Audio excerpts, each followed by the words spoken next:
page 270 et 271 ka tafsir al-Qur'ana de sura 16. thumma yawmal qiyamati refti nyande dargal yukhzihim kanko Allah o hoynaybe wa yaqulu o landobe ayna shuraka ya kuntum kafidi yan alladina din kuntum dilatino do tushauna ko dum woni tushauna hidon soggotono yaha fihim fi majji honto di woni qala alladina wa ben utul ilma okabe gandal innal khizya andeno wirtere den al yawm hande wasu'a e bone on alal kafirina woni e hore heferabe alladina ben tawaffahumul malaikatu be malaika ben hunnata be malaika ben warata zalimi yar ko be toñu be anfusim hore mabbe fa alqaw salama be bugo kongol kisiye be nama kunna mene me wanali na amalu meden gollayno min su'in immorde ko boni bala be fenayi inna allaha no alla alimun ko andudo bima kuntum sabukon ko lati don ta'amaluna hidon golla fadkhulu benade abiwaba jahannama e dambude yite jahannama ma dum fadkhulu nate abwaba jahannama e dambude yite jahannama khalidina kon luttintebe fiha ender majje fala bi sabuni mathwal mutakabbirina werde mawnintinibe ben wa qila wa lil ladina wananda ben ittaqahul bi allah mada anzala rabbukum kun jom mon jippinno dalbe wa khairan koko moƴƴi lilladina inodani be hasanu moƴƴimbe fi hadi dunya ender odo aduna hasanatun ko moƴƴi wala darul akhirati wallahi ko galle den kala khairum buri moƴƴude wala ni'ma wallahi moƴƴi darul muttaqina galle hulobe Allah ben jannatu bay ko aljannaji adinin deejudi yadkhuluna benata e majje tajrino ila min tata sangule majjalan haru candi lahum nodan be fiha tama sha'una kala ko be falete kadhalika ko wanoni kanko Allah jizillahu kadhalika ko wanoni jizillahu Allah on yubirta al muttaqina hulobe mo ben alladhina ben tatawaffahumul malaikatu be malaika ben hunnata tayyibina harako be labube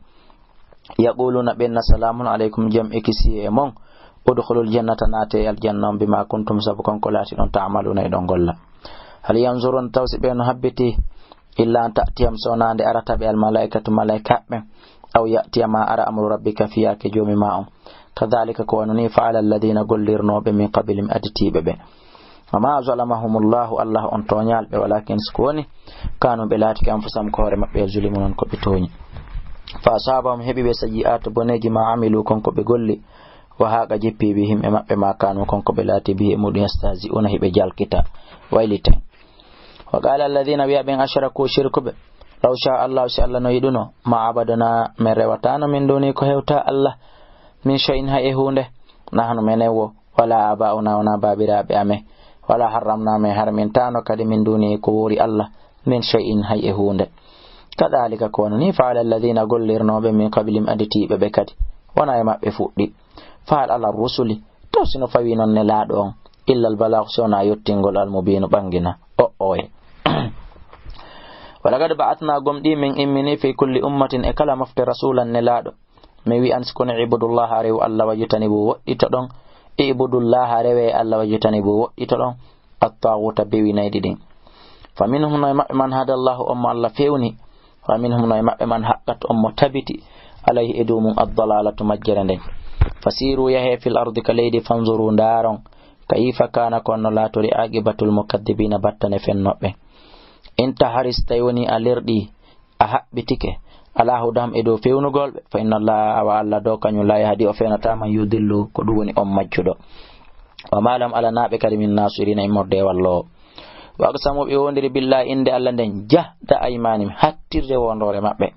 wonde la yabathullah alla immintinta man yamutu on maydo bala be fenay wa'dan dun ko fodore wondo immintinay alayhi do makko kanko Allah hakkan ko de gonga walakin nakoni tun aktara nas ko bur hewde meben la ya'lamuna be anda